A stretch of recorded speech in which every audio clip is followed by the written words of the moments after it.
Hello, ഞാൻ നിങ്ങളുടെ അയനാമു. അപ്പോൾ നമുക്കിന്ന് വീണ്ടും ഒരു അടിപൊളി കഥ കേട്ടാലോ?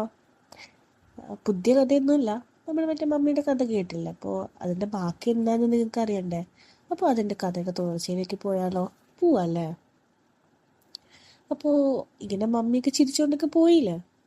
അപ്പോൾ അന്ന് ഞാൻ പപ്പയുടെ കൂടെ ഓഫീസിൽ പോകുമ്പോഴും ഇരിക്കുമ്പോഴൊക്കെ മനസ്സിൽ പല ചിന്തകളായിരുന്നു. മമ്മി പിന്നെന്തിനാ പോയെന്ന് പറഞ്ഞത് ഇന്നലെ? ഞാൻ മമ്മി കിടക്കുന്ന മുറിയിൽ പോയതല്ലേ, അതോ ഇനി തോന്നലാകോ?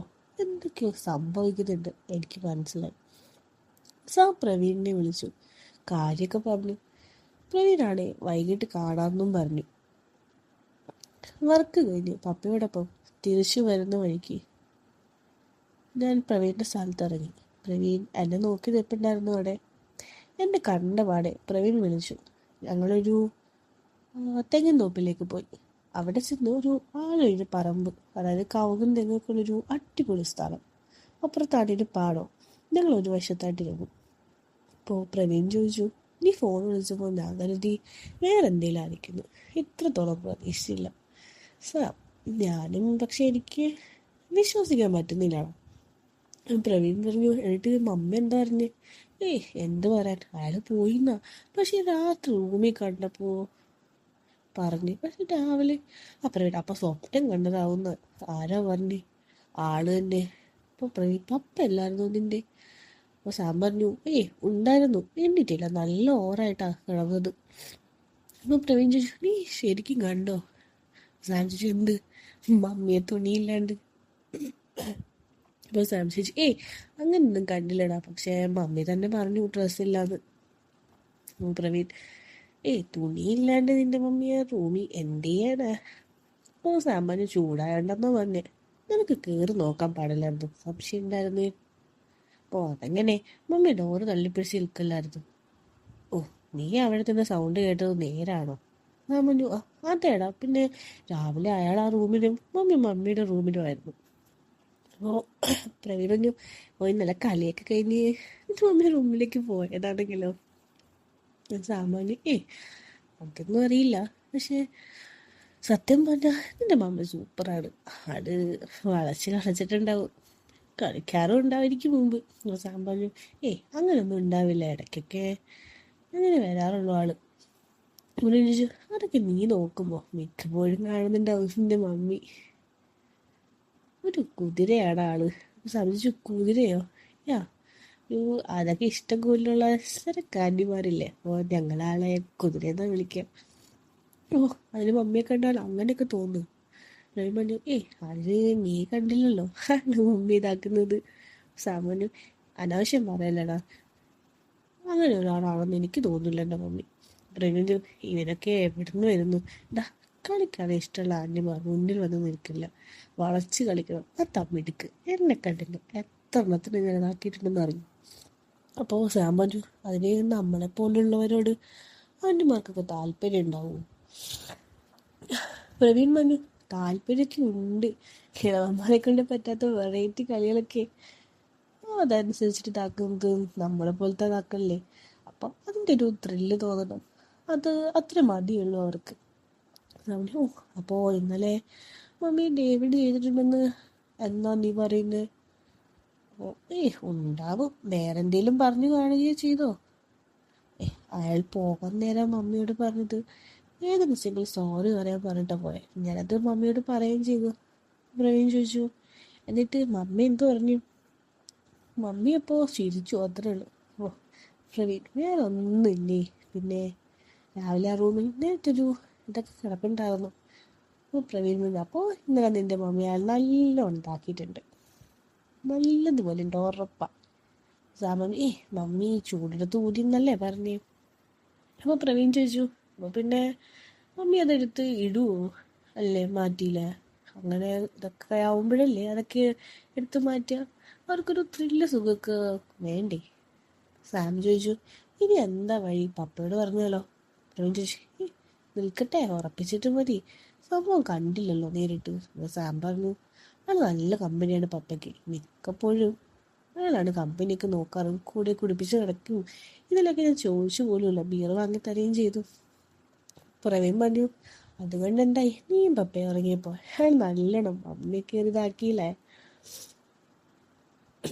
അപ്പോൾ പ്രവീൺ പറഞ്ഞു, ഇനി നിന്റെ മമ്മിക്ക് വയറ്റിലെങ്ങാനും ആയാലോ, പോടാ വേണ്ടാത്തത് പറയാൻ. ശരി, ശരിയാവൂല കേട്ടോ. പ്രവീൺ പറഞ്ഞു, സോറിടാ, പോട്ടെ, ഇനി നിന്നാൽ ശരിയാവില്ല, ഞാൻ പോന്നു. ആള് പറഞ്ഞു, ഓക്കെ. ഇങ്ങനെ ഞങ്ങൾ പിരിഞ്ഞു. അങ്ങനെ ഞാൻ വീട്ടിലെത്തി. മമ്മിയും പപ്പ എന്തോ ആവശ്യത്തിന് പുറത്തേക്ക് പോകാൻ നിൽക്കുമായിരുന്നു. എന്നോട് എന്തെങ്കിലും വാങ്ങണമെന്ന് ചോദിച്ചു. ഒന്നും വേണ്ടാന്ന് പറഞ്ഞ് ഞാൻ റൂമിലേക്ക് പോയി. അവർ വന്നപ്പോൾ നല്ലോണം താമസിച്ചു. വീട്ടിൽ നിന്ന് കഴിച്ചിട്ടാണ് അവർ വന്നത്. എനിക്കുള്ള പാർസൽ മേടിച്ചിരുന്നു. പിറ്റേന്ന് കാലത്തെ ഞാനും പപ്പ ഓഫീസിൽ പോകാൻ മമ്മി ഒന്ന് പുറത്ത് പോകും, ഫേഷ്യൽ ചെയ്യാമെന്നൊക്കെ പറഞ്ഞു. പപ്പ സമ്മതിക്കുകയും ചെയ്തു. ഞങ്ങളങ്ങനെ ജോലിക്ക് പോയി. ഒരു 11 മണി കഴിഞ്ഞപ്പോൾ എന്നോട് ഡേവിഡ് ഇപ്പം വരാം പപ്പ ചോദിച്ചാ, ഒരു ഫ്രണ്ടിനെ കാണാൻ പോകുന്നു, അധികം വൈകാതെ തിരിച്ചു വരാമെന്ന് പറഞ്ഞിരുന്നു എന്നോട് പറഞ്ഞു. അപ്പോൾ ഞാൻ ചോദിച്ചു, ഗേൾ ഫ്രണ്ട് ആണോ? അപ്പോൾ ഡേവിഡ് പറഞ്ഞു, പോടാ, ഇതൊരു കസ്റ്റമറാണ്. ഞാൻ ചോദിച്ചു, താമസിക്കുമോ? അപ്പോൾ ഡേവിഡ് താമസിച്ചാൽ നീ ഒന്ന് അഡ്ജസ്റ്റ് ചെയ്യും, പപ്പ അറിയണ്ട.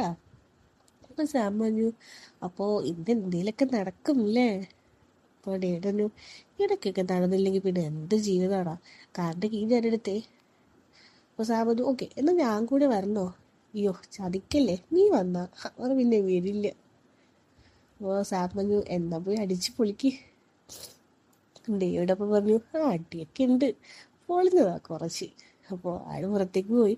ഞാൻ അവിടെയൊക്കെ നടന്നിട്ട് ബോറടിച്ച് മമ്മിയെ വിളിച്ചു. മമ്മി പോകാൻ ഇറങ്ങാറായി എന്ന് പറഞ്ഞു. ഞാൻ എവിടെ പോണേന്നൊക്കെ ചോദിച്ചു. എന്ത് കുറേ മേക്കപ്പ് ഇട്ട് ആരെ കാണിക്കാനാന്നൊക്കെ ചോദിച്ചിരിച്ചിട്ട് നിന്റെ പപ്പയെ കാണിക്കാനാണെന്നും പറഞ്ഞു. അപ്പോൾ മമ്മി പറഞ്ഞിട്ട്, ഒരു മിനിറ്റ് വണ്ടി വന്ന് കയറട്ടെ. അപ്പോൾ സാം പറഞ്ഞു, ബസ്സിലാണോ പോകുന്നേ? എന്നെയും മറുപടി കിട്ടില്ല. കാറിൽ കയറുമാവും എന്ന് ഞാനും ഓർത്തു. അവിടെ നിന്ന് ഒരു ആടിൻ്റെ ശബ്ദം. അപ്പോൾ അപ്പുറത്തുനിന്ന്, ഇവിടെ അടുത്തല്ലോ ആടും. മമ്മി, പറയാം. പെട്ടെന്ന് മമ്മിയുടെ സൗണ്ട്, എന്തൊരു അപശബ്ദം. എന്താ ഇത് മമ്മി, എന്താ പറ്റി എന്ന് ചോദിച്ചു. അപ്പോഴേക്കും കോള് കട്ടായി. ഞാൻ പിന്നെയും മമ്മിയെ വിളിച്ചു, പക്ഷേ ആളെടുത്തില്ല. കുറച്ച് കഴിഞ്ഞപ്പോൾ പപ്പ അടുത്തേക്ക് വന്ന് ഡേവിഡ് അങ്ങളെ തിരഞ്ഞു. ഞാൻ ആൾ പുറത്തേക്ക് പോയി വേഗം വരാമെന്ന് പറഞ്ഞ പോയെന്ന് മറുപടി പറഞ്ഞു. കുറച്ച് കഴിഞ്ഞ് പപ്പ വിളിച്ച് ഞാൻ ചെന്നപ്പോൾ പപ്പ ചോദിച്ചു, ഡേവിഡ് വന്നില്ലേ? ഞാൻ പറഞ്ഞു, ഇല്ല, എന്തേ? അർജൻറ്റ് മീറ്റിംഗ് ഉണ്ടായിരുന്നു ഒരു ക്ലയൻ്റായിട്ട്. ആൾ ഇതുവരെ വന്നില്ല, വിളിച്ചില്ല അച്ഛാ. ഞാൻ വിളിച്ചിട്ട് കിട്ടുന്നില്ല, എൻ്റെ ഫോണിൽ നിന്ന് നോക്കിക്കേ. സാം വന്നു, നമ്പർ താ. പപ്പ നമ്പർ വന്നു. ഞാൻ വിളിച്ചു, ബെല്ലടിക്കുന്നുണ്ട്, എടുക്കുന്നില്ല. ഞാൻ പറഞ്ഞു, ബെല്ലടിക്കുന്നുണ്ട് പപ്പ, എടുക്കുന്നില്ല. ഇവൻ എവിടെ പോയിക്കോ നേരത്ത്? കുഴപ്പമല്ല ഉണ്ടാവപ്പാ. പപ്പ ഒന്നും ആയിരുന്നു, നല്ലൊരു ബിസിനസ്സായിരുന്നു, കൂടി ഉണ്ടായിരുന്നേൽ നടന്നേനെ. അപ്പോൾ ഒന്നുകൂടി വിളിച്ചു നോക്കട്ടെ ഞാൻ. സാം ഒന്നുകൂടി വിളിച്ചു, ബെല്ലടിക്കുന്നുണ്ട്. രണ്ടാമത് വിളിച്ചു, സ്വിച്ച് ഓഫ് ആണ്. പപ്പ കോപ്പ്, ഇനി എന്നായി, എന്നോട് വല്ലതും പറഞ്ഞു? സാം പറഞ്ഞേ, ഇല്ല, ഇതൊരു കസ്റ്റമറുണ്ട്, കാണാൻ പോവാന്നാ പറഞ്ഞു. ഒരു പെണ്ണാണത്രേ, കോപ്പ്, ഇനി അത് നടക്കില്ല. സാം ചോദിച്ചു, അതിനെന്താ, കുറച്ച് കഴിഞ്ഞ് നോക്കാമല്ലോ. കുറച്ച് കഴിഞ്ഞാൽ അവർ പോകൂടാ, അപ്പോഴേക്കും ആള് വരില്ലേ വെച്ചാ. അപ്പോൾ ഇനി വൈകിട്ടേ വരും, ആ പെണ്ണുമായി കറങ്ങി അടിച്ച് നടക്കുന്നുണ്ടാവും. ഇനി ആളയാളുടെ വീട്ടിൽ കൊണ്ടുപോയോ? അവളുടെ വീട് ഞങ്ങളുടെ വീടിനടുത്ത്. അവിടെ നോക്കിയാൽ പോസിൽ വണ്ടി ഉണ്ടി കാണാം. മമ്മിക്ക് വിളിച്ചു, ബെല്ലടിച്ചായിട്ട് എടുക്കുന്നില്ല, ചിലപ്പോൾ തിരക്കിലാവും, ഒന്നുകൂടെ നോക്കാമെന്ന് കരുതി വീണ്ടും ഞാൻ വിളിച്ചു. എടുത്ത പാടി കുറേ അപശബ്ദങ്ങൾ. അപ്പോൾ ഞാൻ ചോദിച്ചു, മമ്മി എന്ന് വിളിച്ചു. അപ്പോൾ എന്താടാ പറയാന്ന് പറഞ്ഞിട്ട് വീണ്ടും ശബ്ദങ്ങൾ തന്നെ. അപ്പോൾ ആള് ചോദിച്ചു, ഡേവിഡ് അങ്കിളിനെ കണ്ടോന്ന്? ഇല്ലടാ, നീ ഒന്ന് പോയേ. മമ്മി കാവള് കട്ടാക്കി. കോളിൻ്റെ ഇടയിൽ കൂടെ പല ശബ്ദങ്ങളും കേൾക്കാറുണ്ട്. ഇങ്ങനെ ഞാൻ ആളുടെ വണ്ടി പോർച്ചിലുണ്ടെന്ന് ഞാൻ വീണ്ടും വിളിച്ചു. കട്ട് ചെയ്തു. ഇനി കടയിലാവോ? ഇതിനെ കിടന്ന് ആലറുന്നേ. ഒന്നുകൂടി വിളിച്ചു, ഫോൺ സ്വിച്ച് ഓഫ് ആണെന്ന് പറഞ്ഞു. ഞങ്ങൾ അങ്ങനെ കുറേ നേരം വെയിറ്റ് ചെയ്തു. പിന്നെ ഫുഡൊക്കെ കഴിച്ച് വന്ന് ഡേവിഡിനെ വിളിച്ചു. ബെല്ലുണ്ട്, പക്ഷെ എടുക്കണില്ല. ഞാനാണെങ്കിൽ മമ്മി ഫ്രീ ആയി കിടന്ന് കരുതി മമ്മിയുടെ ഫോണിൽ വിളിച്ചു. പക്ഷേ ആളുടെ ഫോൺ ഇപ്പോഴും സ്വിച്ച് ഓഫ് തന്നെ. പിന്നെ ഒരു 4 മണിയാവാറായപ്പോൾ ഒരു വലിച്ച ചിരിയായി ഡേവിഡ് വന്നു. വന്ന പാടെ പപ്പ കുറേ ദേഷ്യപ്പെട്ടു ആളോട്. പുള്ളി കാര്യമൊക്കെ അതെ എൻ്റെ അടുത്തേക്ക് വന്നു. ചോദിച്ചു, നീ വിളിച്ചായിരുന്നോ? പിന്നെ അല്ലാതെ എത്ര തവണ? ഞാൻ മറുപടി പറഞ്ഞു. ഡേവിഡ് അറിയില്ല, ഞാൻ ഡ്രൈവിലായിരുന്നു. സാമാന്യ നല്ല ഡ്രൈവിങ്ങിലായിരുന്നല്ലേ, അതാവും സ്വിച്ച് ഓഫ് ആക്കിയല്ലേ. അപ്പോൾ അത് പിന്നെ സൗണ്ട് കേൾക്കുന്നുണ്ടെന്ന് കരുതി ഞാൻ. എന്ത് സൗണ്ട്? അതൊക്കെ നിന്റെ കല്യാണം കഴിയട്ടെ. അപ്പോൾ സാമാന്യ പറഞ്ഞ് കല്യാണം കഴിക്കണ്ടല്ലോ, കാര്യമൊക്കെ അറിയട്ടെ. ഷെടാ നീ കൊള്ളാലോ. ആരായിരുന്നു ആള്? എങ്ങനെയുണ്ട് എന്നിട്ട്? നല്ല അടിപൊളി സാധനം. കുത്തിരി അടിച്ചടിച്ച് മടുത്തു വിടണ്ടേ? ഓ സാമാന്യോ നിങ്ങളുടെ യോഗം. അപ്പം ആളൊന്ന് ചിരിച്ചു. അങ്ങനെ ഞങ്ങൾ വൈകിട്ട് ഓഫീസൊക്കെ പൂട്ടിയിറങ്ങി. പപ്പ വരുന്ന വഴി സാധനമൊക്കെ മേടിച്ച് അടിക്കാനുള്ളത് ദൈവത്തോടും പൊതു ചോദിച്ച്. പക്ഷെ ആളിന്നില്ല എന്ന് പറഞ്ഞു. അങ്ങനെ ഞങ്ങൾ നേരെ വീട്ടിലെത്തി. മമ്മി വന്ന് വാതിൽ തുറന്നു. ഓ പപ്പ ചോദിച്ചു, നീ പോയില്ലേ ഇന്ന്? അപ്പോൾ മമ്മി വന്നു, എവിടേക്ക്? മമ്മി ഫേഷ്യൽ ചെയ്യാൻ. പോയില്ല, അവിടെ ചെന്നപ്പോൾ വേണ്ടെന്ന് വെച്ച് തിരിച്ചു വന്നു. അപ്പോൾ നീ കിടക്കുമായിരുന്നു. നല്ല ക്ഷീണം, തലവേദനയായിരുന്നു. പപ്പ നീ ഇപ്പം ഗ്ലാസ് വെള്ളം എടുക്ക്. മമ്മി ചോദിച്ചു, തുടങ്ങിയോ? നീ പറഞ്ഞത് കേട്ടാൽ മതി. മമ്മി അകത്തേക്ക് കയറിപ്പോ. ഞാനും പപ്പ അകത്തിരുന്നു. അപ്പോൾ മമ്മി ചോദിച്ചു, ഇന്നെന്ത് പറ്റി? ഇന്ന് നാറി കാരണം ഒരു ബിസിനസ്സാണ് പോയെ എന്ന് പപ്പ പറഞ്ഞു. ആര് എന്ന് മമ്മി ചോദിച്ചു. സാം പറഞ്ഞു, ആ ഡേവിഡ് അങ്കിളില്ലേ, ആളെന്നെ. മമ്മി ചോദിച്ചു, അവനോ? എന്തു ചെയ്തു? സാം പറഞ്ഞു, ഡേവിഡ് അങ്കിൾ മീറ്റിങ്ങിന് വന്നില്ല, അതുകൊണ്ട് ബിസിനസ് പോയി. മമ്മി ചോദിച്ചു, ഇനി എന്ത് ചെയ്യും? പപ്പ പറഞ്ഞു, അവിടെ ഇരുന്ന് കുടിക്കാൻ തുടങ്ങിയിരുന്നു. സാമാനെ മമ്മീനെ വിളിച്ചിട്ട് കിട്ടിയില്ലല്ലോ, എന്ത് പറ്റി? വിളിച്ചപ്പോൾ എന്തോ സൗണ്ടാണല്ലോ കേട്ടോ. മമ്മി, അത് വീട്ടിൽ ഞാൻ പറഞ്ഞില്ലേ ഫേഷ്യൽ ചെയ്യാൻ പോയെന്ന്. അപ്പോൾ ഒന്ന് വീണു, അതാ പിന്നെ അങ്ങ് പോവാണ്ടിരുന്നത്. എന്ത് പറ്റി? എവിടെ വീണേ? അത് ബസ്സിൽ നിന്ന് വീണ് ഇറങ്ങാൻ നേരം. എന്തെങ്കിലും പറ്റിയോ മമ്മി? ഏ ഇല്ല മോനെ, നീ പിന്നെ ആവശ്യമില്ലാണ്ട് വിളിക്കണ്ട കേട്ടോ. അപ്പോൾ മമ്മി ഒരു ദേഷ്യം പോലെ അത് പ്രകടിപ്പിച്ചത്. എന്നിട്ട് അങ്ങനെ അവിടെ ആ ദിവസം പോയി. പിന്നെ കമ്പനിയുടെ ഇപ്പോഴത്തെ ഒരു ലെവലൊക്കെ താഴോണ്ടിരിക്കുക. കമ്പനി വലിയ ലാഭമൊന്നുമില്ല, കണക്കിലാണെങ്കിലും തിരിമറി നടക്കുന്നുണ്ടെന്ന് പപ്പ പറയുന്നുണ്ട്. പക്ഷേ ഡേവിഡൊക്കെ കൂടി ഉണ്ടല്ലോ. പിന്നെ ഇങ്ങനെയെന്ന് പറയുമ്പോഴും പപ്പയ്ക്കത് വിശ്വസിക്കാൻ വളരെ പ്രയാസമായിരുന്നു. അങ്ങനെ കുറച്ച് നാളുകൂടി കഴിഞ്ഞു. മാസം അവസാനമായി. പപ്പ എന്നെ വിളിച്ചു ക്യാബിനിലേക്ക്. എന്താ സംഭവം എന്നറിയാം. ഞാൻ ചെന്നപ്പോൾ പപ്പ അവിടെ ഇരുന്ന് എന്തൊക്കെയോ ബുക്ക് നോക്കും. ഞാൻ എന്താ പപ്പ വിളിച്ചത് എന്നൊക്കെ ചോദിച്ചു. കമ്പനി ബുക്ക് എടുത്തിട്ട് കാണിച്ചു കൊടുക്കും. പപ്പ പറഞ്ഞു, ഇപ്പോൾ നമ്മുടെ കമ്പനിയിൽ നിന്നും 10 ലക്ഷം നഷ്ടമായിരിക്കുന്നു. ഇതെങ്ങനെയെന്ന് എന്നോട് ചോദിച്ചു. അറിയില്ലെന്ന് പറഞ്ഞപ്പോൾ ഡേവിഡിനെ വിളിക്കാൻ പറഞ്ഞു. ഞാൻ പോയി ആളെ വിളിക്കുകയും ചെയ്തു. പപ്പ ആകെ ദേഷ്യത്തിലായിരുന്നു. ഡേവിഡ് വന്നപ്പോൾ പപ്പ കാര്യങ്ങൾ പറഞ്ഞു. പക്ഷേ ഡേവിഡിനൊന്നും അറിയാത്ത പോലെ സംസാരിച്ചു. ഇതെങ്ങനെ പറ്റി, തനിക്കൊന്നും അറിയില്ലെന്ന് ഞാൻ കൈമലർത്തി. പപ്പ ആകെ പെട്ടു എനിക്ക് തോന്നി. ഡേവിഡ് അവിടെ നിന്ന് പോയി. ആകെ മൂഡ് ഓഫായി. ഒന്നുകൂടെ അന്വേഷിക്കട്ടെ, നീ പോകുന്നു എന്നോട് പപ്പ പറഞ്ഞു. ഞാനും പയ്യെ പുറത്തേക്ക് പോയി. ഒരു സിഗരറ്റ് വലിച്ചപ്പോൾ ഡേവിഡ് ആർക്ക് ഫോൺ ചെയ്യുന്നുണ്ടായിരുന്നു. നല്ല ചിരിയോടെ. പപ്പയ്ക്ക് ഈ അവസ്ഥ വന്നപ്പോഴും പുള്ളിക്ക് ഇങ്ങനെ കഴിയുന്നെന്ന് ഞാൻ മനസ്സിലൊന്ന് ഓർത്തു. ടെൻഷൻ കാരണം ഒന്നുകൂടി വലിച്ച് ഞാൻ അകത്തേക്ക് പോയി. പപ്പയുടെ ക്യാബിനിൽ ചെന്ന് പപ്പ സീറ്റിലിരുന്ന് ചാരി കിടക്കുന്നു. ഞാൻ പയ്യെ ഡോറ് തുറന്ന് പപ്പയെ വിളിച്ചു. പക്ഷേ പപ്പ വിളി കേട്ടില്ല. ഞാൻ ഉറങ്ങിപ്പോയിന്ന് കരുതി അടുത്തതിന് തട്ടി വിളിച്ചു. പക്ഷേ എണ്ണീറ്റില്ല. എനിക്ക് ശരിക്കും പേടിയായി. ഞാൻ വേഗം അവിടെ നിന്ന് വെള്ളം എടുത്ത് മുഖത്തേക്ക് കഴിച്ചു. പക്ഷെ എണ്ണിക്കുന്നില്ല. ഞാൻ വേഗം സ്റ്റാഫിനെയൊക്കെ വിളിച്ച് ഡേവിഡിനെയും വിളിച്ചു. എല്ലാവരും ചേർന്ന് പപ്പയെ പൊക്കി വണ്ടിയിലാക്കി നേരെ ഹോസ്പിറ്റലിലേക്ക് കൊണ്ടുപോയി. കുറച്ച് സമയം നോക്കിയിരുന്നു. ഡേവിഡ് മമ്മിയെ വിളിച്ച് കാര്യം പറഞ്ഞു. കുറച്ച് കഴിഞ്ഞപ്പോഴേക്ക് മമ്മിയും എത്തി. അപ്പോഴേക്കും റിസൾട്ട് കൊണ്ട് ഡോക്ടർ വന്നു. പപ്പയ്ക്കൊരു മൈനർ അറ്റാക്ക് ആയിരുന്നു. ഇനി വിഷമിപ്പിക്കുന്ന എന്ത് കാര്യങ്ങളൊന്നും കേൾക്കരുത്, കാണരുതെന്ന് പ്രത്യേകം പറഞ്ഞു. മമ്മി അവിടെ ഇരുന്ന് നല്ല കരച്ചിലായിരുന്നു. എനിക്ക് ആകെ സങ്കടം വന്നിട്ട് ഞാനും കരഞ്ഞുപോയി. മമ്മിയുടെ അടുത്ത് പോയിരുന്നു. പപ്പ ആ സ്റ്റാഫുകളോട് പൊയ്ക്കൊള്ളാൻ പറഞ്ഞു. ഞാൻ പോയപ്പോൾ ഡേവിഡ് അവിടെ ഇരുന്നു. അങ്ങനെ 24 മണിക്കൂർ കഴിയട്ടെ എന്ന് കാണാമെന്നും ഡോക്ടർ പറഞ്ഞു.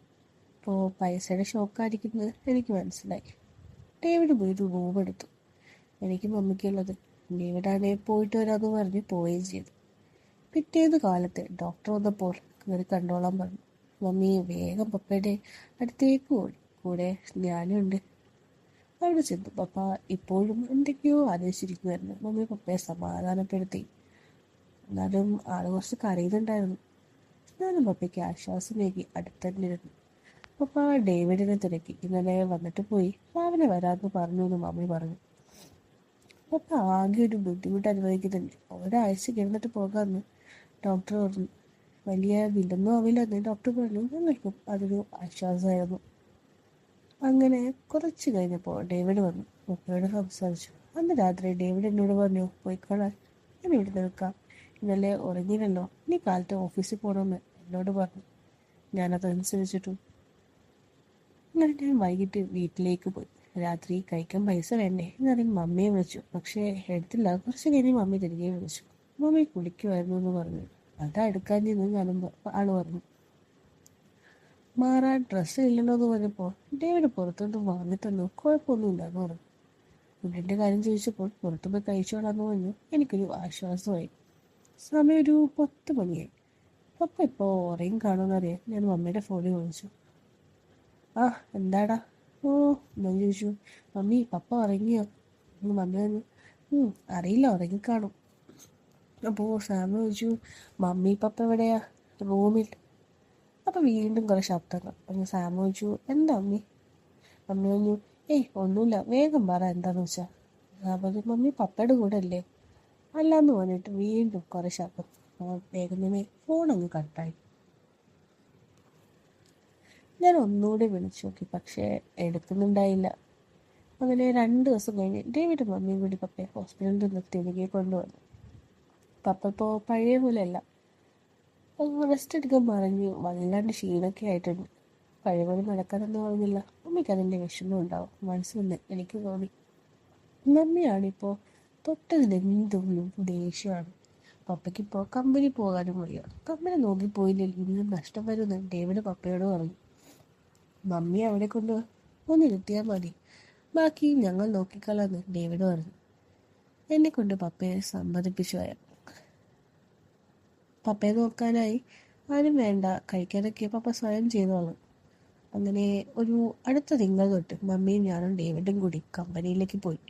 രാവിലെ ഞങ്ങളെ പിക്ക് ചെയ്തിട്ട് വൈകിട്ട് കൊണ്ടുവിടും. അങ്ങനെ മുന്നോട്ട് പോയി 2-3 ദിവസം കൊണ്ട് മമ്മി ഡേവിഡായി നല്ലോണം സംസാരിക്കുന്നുണ്ട്. കമ്പനി അതുപോലെ കമ്പനിയിലെ ചില കാര്യങ്ങളൊക്കെ മമ്മി പഠിച്ചും തുടങ്ങി. കണക്കുകളും കാര്യങ്ങളൊക്കെ അങ്കിൾ പറഞ്ഞു കൊടുത്തു. അങ്ങനെ ഉച്ചയ്ക്ക് ഡേവിഡാണ് ഞങ്ങൾക്ക് ഫുഡ് വാങ്ങിക്കൊണ്ട് വരിക. പപ്പ ഇപ്പോഴും പഴയ അവസ്ഥ തന്നെയാണ്. ഒരു ഷോക്ക്, അതിൽ നിന്നും ആള് വിട്ടുമാറിയിട്ടില്ല. അങ്ങനെ മമ്മി കുറേയേറെ കാര്യങ്ങൾ പഠിച്ചു കമ്പനിയെ പറ്റി. പക്ഷേ കണക്കിൻ്റെ കാര്യത്തിൽ തിരിമുറി എന്തോ മമ്മിക്ക് ഉൾക്കൊള്ളാൻ സാധിക്കുന്നില്ല. അതുപോലെ പുതിയ കച്ചവടം കിട്ടുന്നുണ്ട്, അതുകൊണ്ട് കുഴപ്പമില്ല. ഡേവിഡ് മിക്കപ്പോഴും മമ്മിയുടെ ഓഫീസ് മുറിയിലാവും. ഞാൻ കാണുമ്പോഴൊക്കെ രണ്ടുപേരും ചിരിച്ച് കളിച്ച് മിണ്ടുന്നതും കാണാം. അങ്ങനെ ഇപ്പോൾ മമ്മി പപ്പയുടെ കാര്യത്തിൽ നോക്കുന്നുണ്ടെങ്കിലും മമ്മി ഇപ്പോൾ നല്ല ഹാപ്പിയാണ്. കണ്ട് ചിരിച്ചും കളിച്ച് ഞങ്ങളെ സംസാരിച്ച് കാണുമ്പോൾ എനിക്ക് ഇതായിരുന്നു എൻ്റെ പപ്പ എന്ന് തോന്നിയിട്ടുണ്ട് പലപ്പോഴും. എനിക്ക് തരുന്ന സ്വാതന്ത്ര്യവും എന്നെ ഹാപ്പിയായി ചേർത്ത് നിർത്തിക്കൊണ്ട് മമ്മിയുടെ മിണ്ടുന്നതും സ്നേഹം പ്രകടിപ്പിക്കുമ്പോഴൊക്കെ അങ്ങനെ എനിക്ക് തോന്നിയിരുന്നു. ഞാൻ അപ്പുറത്ത് കാട്ടിയില്ലേലും അങ്കിൾ മമ്മി കെട്ടിയിരുന്നേ എന്ന് ഞാൻ കൊതിച്ചു. പക്ഷേ എൻ്റെ പപ്പ അതെൻ്റെ പപ്പയ്ക്ക് സഹിക്കില്ല. മമ്മീന്ന് വെച്ചാൽ ജീവൻ എപ്പോഴും. പക്ഷേ പപ്പയെ കൊണ്ട് ഇപ്പം മമ്മിയെ ചേർത്ത് കുത്തി സ്നേഹിക്കാനും പുഞ്ചിക്കാനും ഒന്നും കഴിയില്ല. കമ്പനിൻ്റെ പ്രശ്നങ്ങൾ തീരുന്നത് വരെ.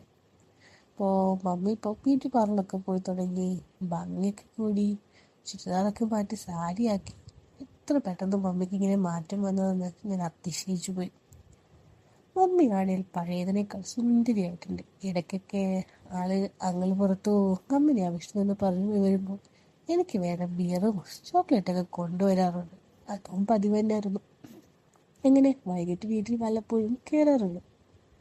പപ്പ ഒരുപാട് തുറക്കാറൊന്നുമില്ല. ചിലപ്പോൾ റൂമിൽ ഇരിക്കും, ഹോളിൽ വരും, TV കാണും. ഇല്ലേ പോകുന്ന വശത്തെ പറമ്പിൽ പുല്ല് വളർത്തിയിട്ടുണ്ട്, അവിടെ ഒരു ടേബിളിലിരുന്ന് എന്തെങ്കിലും വായിക്കും. അതാണ് ഇപ്പം ആളുടെ പതിവ്. ഒരു ദിവസം ഞങ്ങളെ തിരികെ കൊണ്ടുവിടുമ്പോൾ മമ്മി ഡേവിഡിനെ കൈപിടിച്ച് വാർന്ന് ക്ഷണിച്ചു. ഓ, മമ്മി ഡേവിഡിന് ചായ കൊടുത്തു. ഡേവിഡ് പപ്പയെ കണ്ട് സംസാരിച്ചു തുടങ്ങാൻ പോകുകയെന്ന് പറഞ്ഞപ്പോൾ ഞാൻ ഈ ഡ്രസ്സ് മാറാൻ എൻ്റെ മുറിയിലേക്ക് പോയി. ഞാൻ ഇറങ്ങി വന്നപ്പോൾ മമ്മി ഹാളിന് മുന്നിൽ വാതിൽക്കൽ നിൽക്കുന്നു. സൈഡ് ഭിത്തിയുള്ളത് കൊണ്ട് മമ്മി മുഴുവനായി കാണാൻ പറ്റുന്നുണ്ടായിരുന്നില്ല. ഞാൻ കുറച്ചുകൂടി അടുത്തേക്ക് ചെന്ന് സൈഡിലൂടെ നോക്കുമ്പോൾ മമ്മിയുടെ വയറിന് സൈഡിൽ ഒരു കൈയുണ്ട് പുറത്ത് നിൽക്കുന്നു. മമ്മിയുടെ തല പുറത്തേക്കിട്ടാണ് നിൽക്കുന്നത്. ഞാൻ ഭിത്തി കഴിഞ്ഞ് വന്നപ്പോൾ രണ്ടുപേരും ചേർന്ന് നിൽക്കുമായിരുന്നു. ഞാൻ മമ്മീനെ വിളിച്ചപ്പോൾ മമ്മി പെട്ടെന്ന് തലദർശനം നോക്കി ചുണ്ട് തുടച്ചുകൊണ്ട് എൻ്റെ അടുത്തേക്ക് വന്നു. മമ്മിയുടെ തല മാറിയപ്പോഴാണ് ഡേവിഡായിരുന്നു അവിടെ നിന്നതെന്ന് എനിക്ക് മനസ്സിലായത്. ഓ, ഡേവിഡ് പറഞ്ഞു, എന്നാ ശരി, നാളെ കാണാം, പോയേക്കുവാണേ. മമ്മി നോക്കി. ഞാനൊന്ന് ചിരിച്ചു. മമ്മിയെ നോക്കിയപ്പോൾ മമ്മി എന്നെ കടന്ന് വേഗം പോയി. ഡേവിഡും പുറത്തേക്ക് പോയപ്പോൾ ഞാനങ്ങ് വാതിൽ പൊട്ടി. അതൊക്കെ പ്രവീണിനെ വിളിച്ച് സൂചിപ്പിച്ചു. എല്ലാം ഒന്നും പറഞ്ഞില്ല, ചെറിയ ചെറിയ സൂചനകൾ മാത്രം. പിന്നീട് കാലത്തെ ഞങ്ങളെ കൊണ്ടുവിടാനായി ഡേവിഡ് വന്നു. ഞങ്ങൾ കാലിൽ കയറി അയാൾക്കൊപ്പം പോയി. കാർ പാർക്ക് ചെയ്ത് തുടർന്ന് വന്നപ്പോൾ ഞാൻ ഇറങ്ങി. മമ്മി ഇറങ്ങാൻ തുടങ്ങവേ ഡോറ് തുറക്കാൻ ശ്രമിച്ചു. ഡോറിൻ്റെ ഇടയിൽ സാരി കുടുങ്ങി. സ്റ്റാഫ് രണ്ടാളുകൾ അവിടെ നിൽക്കുന്നുണ്ട്. മമ്മി ഇറങ്ങിയാൽ സാരി താഴേക്ക് വീഴുന്നു. ഞാൻ ഒരുത്തരാന്ന് പറഞ്ഞെങ്കിലും മമ്മി സമ്മതിച്ചില്ല. അപ്പോഴാണ് ഡേവിഡ് പറഞ്ഞത്, നമുക്ക് പാർക്കിങ്ങിലേക്ക് പോകാം, എന്നാ അവിടെ അണ്ടർഗ്രൗണ്ട് ഉണ്ട്, ഇരുട്ടായതുകൊണ്ട് ആരും വരുമില്ല, സ്റ്റാഫിന് പാർക്ക് ചെയ്യാൻ വരെ സ്ഥലമുണ്ട്. മമ്മി അത് സമ്മതിച്ചു. താക്കോൽ എന്നെ ഏൽപ്പിച്ചുകൊണ്ട് മമ്മി എന്നോട് പറഞ്ഞു, നീ പോയി തുറന്നു കൊടുക്ക്, സ്റ്റാഫ് അവർ കയറട്ടെ, ജോലി സമയമായിരുന്നു. ഞാൻ താക്കോല് വാങ്ങി അവർ വണ്ടി സ്റ്റാർട്ടാക്കി പാർക്കിങ്ങിലേക്ക് പോയി. സ്റ്റാഫിൽ രണ്ടുപേരും അത് കണ്ട് എന്നെ മൈൻഡ് ചെയ്തില്ല. ഞാൻ പോയി തുറന്നു കൊടുത്തു. അവരൊക്കെ അകത്ത് കയറി. ഞാൻ കുറച്ചു നേരം കൂടി വെയിറ്റാക്കി ഞാനും അകത്ത് കയറി. 1 മണിക്കൂറായില്ല, അപ്പോഴേക്കും അവർ കയറും വന്നു. മമ്മി ചിരിച്ചിട്ടാണ് വരുന്നത്. മുട്ടിയേക്ക് ഊരിയിട്ടേക്കുന്നു. മമ്മി വന്ന പാടെ കുപ്പിയിലുള്ള വെള്ളം വായിൽ കൊണ്ട് തുപ്പി 2-3 തവണ. ഡേവിഡാണ് ഒരാളുടെ മുറിയിലേക്ക് പോയി. മമ്മി എന്നെ വിളിച്ചു അകത്തേക്ക്. ഞാൻ ചെന്ന് കണക്ക് പറഞ്ഞു കൊടുത്തു. ഓ, ആ ഒരു ഓഫീസിലൂടെ ഈ കഥ ഇവിടെ അവസാനിക്കുകയാണ്. അപ്പോൾ ഇത് കഴിഞ്ഞിട്ട് എന്താ സംഭവിച്ചതെന്ന് അറിയണ്ടേ? അപ്പോൾ അതിനായിട്ടൊന്ന് സബ്സ്ക്രൈബ് ചെയ്തേക്കണേ, എന്നാലല്ലേ കഥ കേൾക്കാൻ പറ്റുള്ളൂ. അപ്പോൾ പിന്നെ ഇഷ്ടമായോ ഇല്ലയെന്നും കൂടെ കമൻറ്റിൽ അറിയിക്കുക. അപ്പോൾ അടുത്ത കഥയായിട്ട് ഇതിൻ്റെ തുടർച്ചയായിട്ട് വേഗം തന്നെ വരാം കേട്ടോ. ബൈ.